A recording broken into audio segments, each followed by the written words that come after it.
Good evening, this is Namjoti with Blue Cypress Botanicals, and we are in the backyard Apothecary Gardens and it's sunset. So we're going to take a little walk around the garden and see what's going on because a lot of things have changed since the spring began, and we'll try to make this video as quick as possible, so we may not be able to get the whole garden today. But starting right over here at this bed, you can see one of the most beautiful features of the garden right now is the mullein. The mullein was not planted. I guess I did kind of scatter some seeds around, but we haven't had mullein here for years and years. And last year it just started showing up in the garden, which is a real good indication that it wants to be here. So the mullein right now is just stretching out its leaves, which are very soft. People call it nature's toilet paper because it's so soft, and in a pinch, if you were out in the bush somewhere and you needed some toilet paper, you could absolutely use mullein. It's safe to use. But mullein is also a really beautiful lung tonic. It's very healing and soothing to the lungs. It's expectorant, so it helped to cough up any mucus if you had, like a cold or something going on. And what's really awesome about mullein is that when it flowers, it just starts to stand up really tall, and it shoots this tall flower out of the center of this rosette kind of shape. And so I'm always excited when I see the mullein, and it's been here since the late winter, and it's doing really well. It's probably going to be flowering soon. Here is some Monarda Fistulosa, which is a variety of bee balm, and those flowers will be showing up soon. I think those flowers are actually going to be red. And our local Monarda is Monarda citriodora, which has more of like the purple flowers, and people call it horse mint. So that's a common name for the Monarda. Here are some poppies coming, and I'm not really sure what this lower kind of ground cover is. I threw a bunch of self-heal in that area, and it didn't really do anything last year, so maybe that's what's coming back. If we come around in this area still, we have some Echinacea that's coming. That's what Echinacea looks like before it starts to flower. And if we were to dig down into that root, we would see that it's pink underneath there. So that's one kind of way of you can identify Echinacea.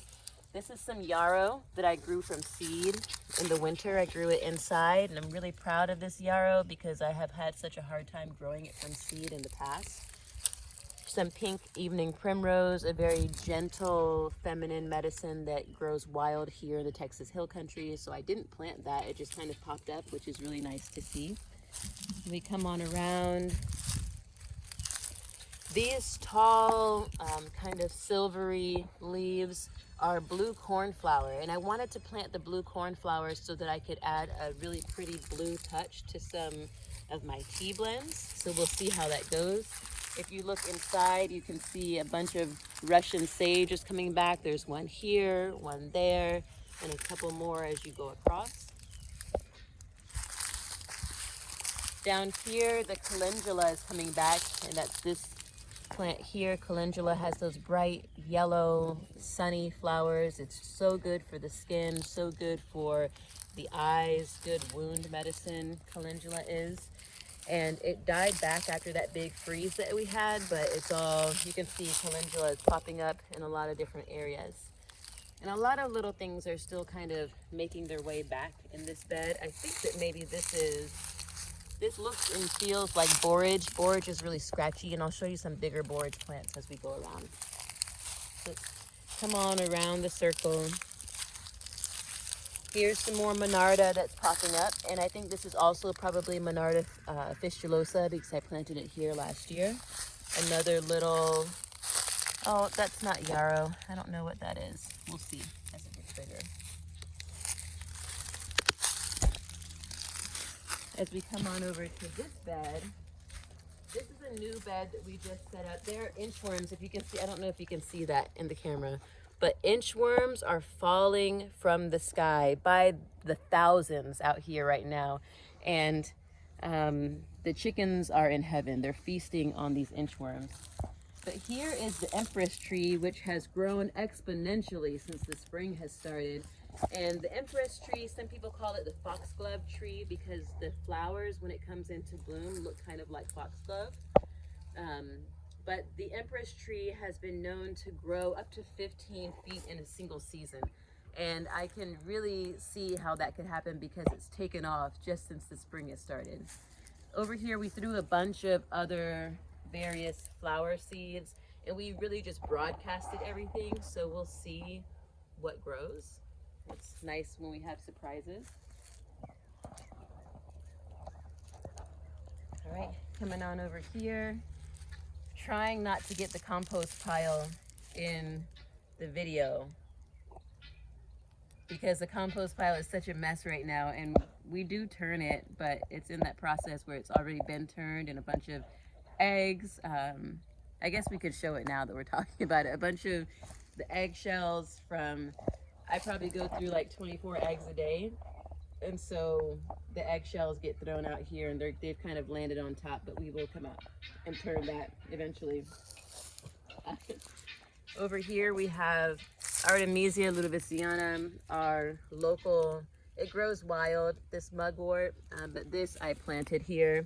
And we've talked about this before, but you can see it's really starting to stand up tall, and there's still even some henbit and some cleavers over here, which are, you know, a good sign of the spring. Cleavers are called that because they cleave to everything around them. You can see they're really quite sticky, good cleansing tonic for the spring, liver cleanse, good spring cleaning for the body, for the lymphatic system.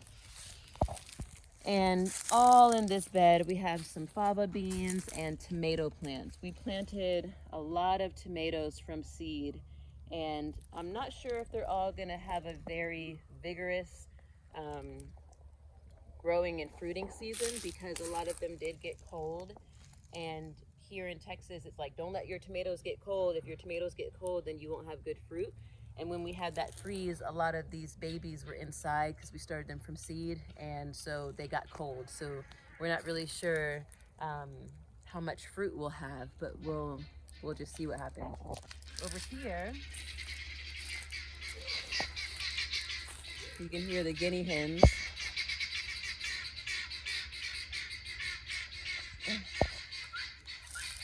Over here is the poppy bed. And what I really love about what's happening with the poppies is that you can see poppies in various stages. So you can see, let's see, where's one that's getting ready to flower? Here's one. Okay, so if you look at this poppy that's kind of got its head down, this one too has got its head down, looks kind of droopy. This one over here got its head down. By tomorrow, these guys will pick their heads up and they will bloom. So you see the poppies that are in bloom. This one was opened up, but since it's sunset, it's now closing. And then they'll start to drop their petals. And you can see here where the petals have dropped. This one probably lost its petals today. This little guy. You can kind of see how the petals are still kind of coming off. And then you'll see all of the seed heads, where after they drop their petals, they go on into seed.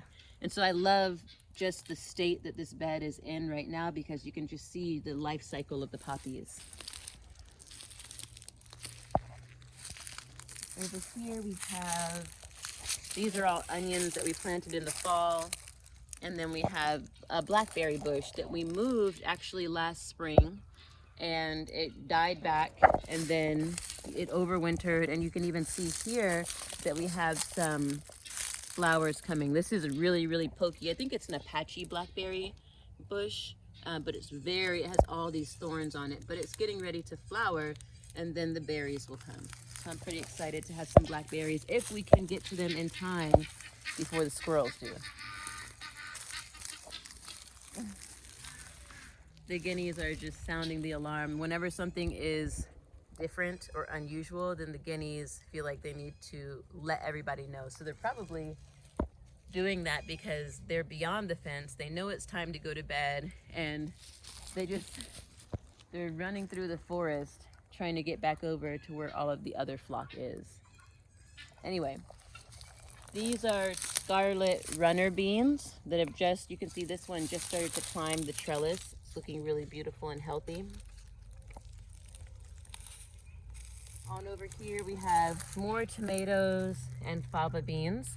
And right here, this is pretty exciting, or I'm very excited about it. I planted some willow over here in the fall, and it didn't really do anything until it overwintered. It was covered in snow. It was here for the freeze, and now it's starting to get leaves. So I'm very excited to see if I can grow some willow so that I can make some baskets. There's a little wormwood. There's an oregano that was given to us by a friend that's kind of in the process of dying back, but I feel confident that it will spring back. And let's leave this bed. This bed used to just be all rocks, basically. And we've been adding leaves and adding organic material and compost and really trying to bring this area back. And now this is the first year that we're actually able to grow a lot of stuff there. Let's see, I've got these worms all over me. That's another one of the, I guess it's like an older, maybe that's not an inchworm, I don't know what it is, but I've got worms smeared all over me because if something's crawling on me, I'll just swipe it down, and that was an inchworm. So it's like they're raining from the sky, which is probably one of the reasons why the guineas are back there in the forest, because they're hunting for inchworms. But all of the chickens, all the birds have been eating inchworms for days. Okay. Over here, the herb spiral, everything is doing really beautifully. We have down here the lobelia, which is growing a lot, and it's standing up tall, and I think that maybe it might flower soon. It's a tiny little patch of lobelia, but I'm so proud of it because I grew it from seed, and that's the first time that that's been successful. So I'm really excited to even make a tiny little lobelia tincture this year from homegrown lobelia. Over here we have Calamus, which is standing up in the little pond, and it's very healthy. It really likes it here. And some horsetail reeds that we planted in the pond as well. Coming around, there's this Thai basil, which is kind of being eaten up by something a little bit, but I feel confident that it'll be just fine. Watch out for those sunflowers over there. These are at least one Hopi black sunflower, which I think, I'm not really sure. I planted so many varieties of sunflowers, but I think the Hopi blacks have this dark stem down at the bottom, but we'll see when they actually flower. Over here in the herb spiral, we have some, I'm gonna kind of get down low here. This is Echinacea that just recently germinated. All these little guys, I planted a ton of Echinacea over here because Echinacea does really well when you just direct sow it. And so I wanted to direct sow as much as I could, even though I know that it's gonna take a while to germinate. Like it took at least maybe 2 or 3 weeks to even surface. And but when you direct sow it here in Texas or probably anywhere, it gets a chance to really kind of root in well. And the Echinacea that I've transplanted has not done as well as the Echinacea that I've direct sown. So that's why I did that. And so this whole little area of the herb spiral will be filled with Echinacea. These little guys, I just moved. There's 1, 2, 3. I just transplanted those, I think, yesterday. And they're hyssop, or hyssop, or hyssop. Oh, look at that bunny climbing. Go get that. That's so cute.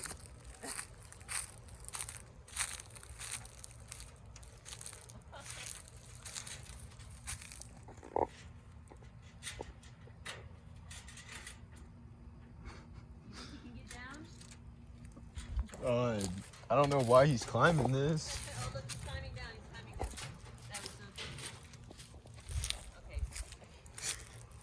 Sometimes you just have to pause for baby bunnies doing funny things. Okay, here's some, this is more Monarda Fistulosa that we grew from seed as well. It looks a little bit different than the other one. It's got this like purple tinge on it, but we'll see. And I didn't thin it, I just kind of grew it in a clump and then transplanted the whole clump over here. So we'll see what happens as it gets bigger. I don't plan on thinning it because I don't really do that with my herbs. Like when we get over to the chamomile, you'll see that it's all just like clumped together. Oh, here's another example. This is Valerian. And I did the same thing with the Valerian. And the Valerian I'm really proud of too, because the seeds are tiny and you just, you sow them right on top of your soil and kind of tamp them in, and then you have to really keep them moist as they germinate. And so I don't know how that was successful, but it was. So it's awesome that I was able to move it out into the herb spiral. So we'll see, but it's doing great. It's very healthy. Here's some yarrow that we just moved from another area in the garden to add to the herb spiral. And these flowers just haven't opened up fully, but they will. And you can see here, these ones are fully open. So it's probably going to be time to do a yarrow harvest soon. I don't know what all those bugs are, but they don't look like they're eating it, so that's fine. We'll just shake them off. They look kind of like those love bugs that are in Florida. Those two look like they're mating, but okay. So I'm not worried about those guys. They'll just kind of shake off when we harvest. But once I get, like with this, if you look, you can see some of these flowers are open, but some of them are going to open up tomorrow or the next day. So I wouldn't come out and harvest this just yet until all of the flowers are fully open. That'll just take a few days. Here's some borage. This is what I was talking about, how the borage really gets big and spread out. And these leaves are really healthy. This borage was grown from seed as well. And it's got this kind of scratchy leaves, and it gives up a big, beautiful, purplish blue flower. Yeah, there's one of those inchworms. We'll just, oh, sorry. He's not dead. He's just, I mean, you know, if he was dead, that would be okay too, but he's not. He's just moved on. Oh, here's an inchworm, look. I was gonna say nothing's eating the borage, but that little worm probably was going to. This is garden sage, and it's really little right now, but this is like the best that it's grown since I moved it. This is the best that it's ever done, because everywhere else that I had it, it was just very stunted. So I'm really proud of that garden sage. Here's some rosemary, more rosemary, lavender, and more of that estafiate, the Artemisia Ludoviciana mugwort. We just throw a bunch of the different names all together. Like Artemisia Ludoviciana is the botanical name, but then here in Texas and other places we call it estafiate, but it's also called mugwort or western mugwort or grandmother sage, some people call it. So we have all these different names for the same plant. Here is a beautiful little patch of pink evening primrose that just popped up. I'm so happy that it's here. Another sign that spring is finally here is when that evening primrose starts popping up. The Vitex tree is coming back beautifully. I pruned this back in the fall, and you can see it's growing all the way up to where I pruned it, which makes me feel like I pruned it properly, perhaps. And it's got all of its new growth coming. This tree is about, let's see, 3 or 4 years old.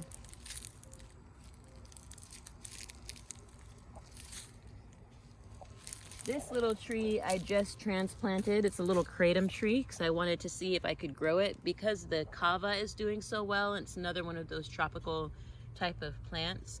Kratom grows a lot in Thailand, and so I wanted to see if we could grow kratom here.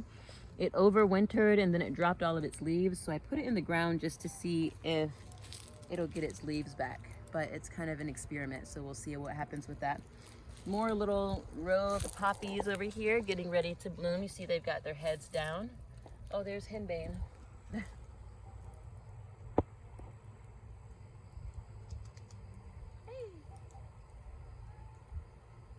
She's probably trying to come back here so she can stalk the baby rabbits. She actually can't get to them, but she likes to sit and look at them and probably imagine what they might taste like. Back here this is a whole patch of dayflowers, and I don't know what other name they go by, but in the morning they pop up this really beautiful blue flower. And I think that they're called day flowers because they bloom first thing in the morning. They kind of welcome the day. And then as we come into sunset, You know, they've been closed since mid-morning or afternoon. All right, we'll come around here and then we'll step into the poison garden, which is probably why henbane is showing up.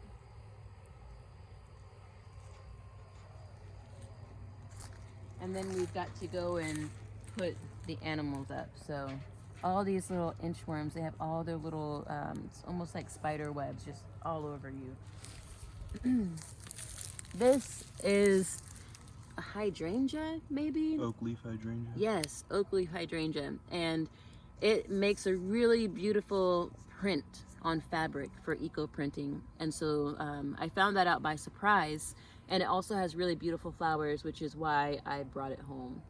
Oh, look at her. Oh, well done. All of these, I think, are more of the evening primrose. And I was looking over here. I was looking over here the other day saying, oh man, I wonder if the Datura is ever going to come back. And look, if you open up here, there's some Datura Echinacea. And one way that you can identify this is it's got this kind of silvery, furry, it's got a furry kind of stem that's like purplish, silverish green. So that is Datura Echinacea. And then here we have Datura Maytel, which was a gift to me from my 16-year-old. And the other Datura Maytel that was growing here last year hasn't come back yet. Here is more Datura. And this is kind of a pet cemetery area. This is where if there are any small baby animals that don't survive, then I usually come and plant them here in the poison garden because it feels appropriate.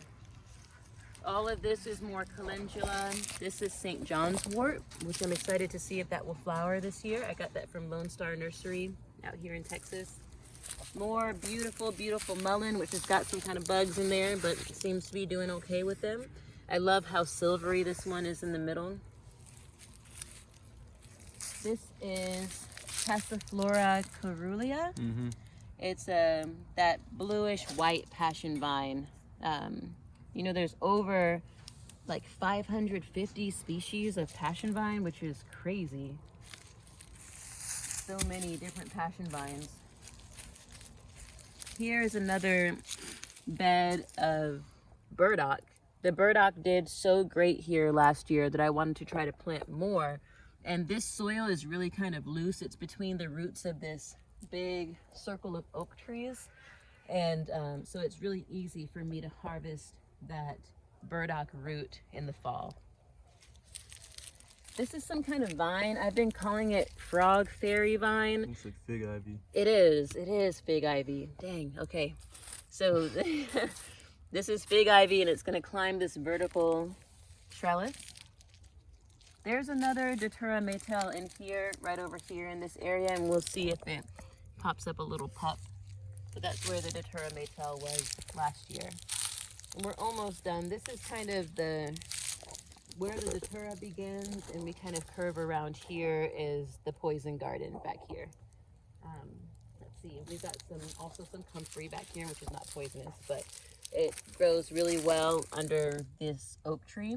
And this was recently transplanted, so this comfrey is kind of getting established and starting to grow now, but it will really take over and become abundant. Here is a really special surprise.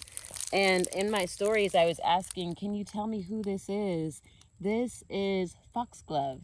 And that's why this plant is here. It's over here in the poison garden. And I planted this Foxglove from seed in the fall. And then I transplanted it outside. And through the fall and winter, it's done really great. It overwintered, it went through that freeze, it went through the snow that we got here in Texas, and it's looking very healthy and beautiful. And so I'm excited to see what happens because I have never worked with Foxglove before. And when it comes to poison medicine, I feel that like a lot of other poison practitioners or beneficiums that I've studied with, if you can build that relationship and grow a plant from seed, then it's willing to work with you in whatever ways might come next. But it's going to be really important to build that relationship from seed. So I feel very blessed and honored that Foxglove is here and that it's growing, because perhaps we can continue to build an even deeper relationship. And then here we come to the cutest, sweetest little black henbane that I just direct sowed just to see if they could get really well established. I grew some henbane over here last year, or I transplanted some henbane that I grew from seed, and it really liked this area. And so I started this seed earlier to see if it would like it here again. So it's growing. Over here in this area is my beloved belladonna. And as you can see, something else loves it just as much as I do, because something is already coming in and trying to nibble at the leaves. And it's whatever kind of creature really likes nightshades. So I'm gonna come out here and spray her with some neem spray, because that worked really well last year. So I'm gonna get that started early. Let's see, here's a little fig that I planted. I think I planted this fig, I used a cutting. I propagated it from a cutting that I got from an older tree out in the Austin area. And I planted this fig here before I planted the belladonna. And so they're just now like kind of side by side. But I think that it's gonna be okay. I don't think that we'll get any fruit from this fig tree this year. But if we did, I personally would totally eat it, even though it's right here next to the belladonna. Here's some coral bells. They call this lucid dreams, and I don't know much more about this plant except that, but it's beautiful and it's purple, and it kind of looks like it has these veins running through it, and so it felt really nice to put it over here near the belladonna. And it was right over by the lady's mantle, but my lady's mantle did not survive, and so I'll probably have to plant more of that. All right, ending here. Oh, here's a little passion vine. This is Passiflora incarnata over here inside, like by the cleavers. And this little vine was here last year, and as it got beyond the fence, the deer would come and eat it. But I'm glad that it's here, and maybe I might try to train it to go the other way instead of going into the deeper forest where the deer are. Because the deer will come right up to the fence and eat whatever they can. So try to not feed the deer, because the deer really, they get fed by so, like, people feed them corn and stuff around here, so they don't need to come and eat my passion vine. And that is all for today. We only went down like really one side of the garden, and there's so much more going on that way, but we'll just kind of cut it short for now, and then we'll come back and pick up where we left off and make another video another day. Thank you for joining me here. If you have any advice on what to do about whatever is eating the belladonna, I think I was asking that same thing last year.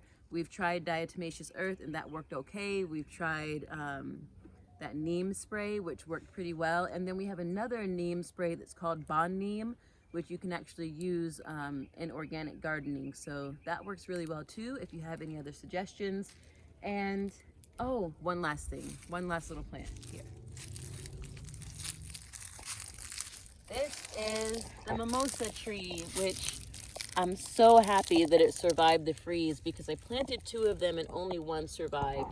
This is the mimosa tree that has those pink kind of Dr. Seuss flowers. It's Alobesia julibrisum is the botanical name for this mimosa tree. I think it's also called the mimosa silk tree, but it is known as the tree of universal happiness. And so making medicine out of, I like to use the leaves, the bark, and the flowers when I tincture up the mimosa tree, which, you know, clearly I won't be tincturing this one for years. But I'm excited that it's here in this circle of oak trees, and that medicine is just so good for uplifting the spirit, and it's good for grief and sorrow and depression, and, you know, like deep, deep sorrow that you have a hard time pulling yourself out of. Like when you kind of get in a rut of deep, deep sorrow and depression. And that's really good medicine for that. So, okay, now we're really done. And if you like this video, of course, click like, subscribe, share, and all those other things. Leave comments. And I'll see you back here another day. Namaste.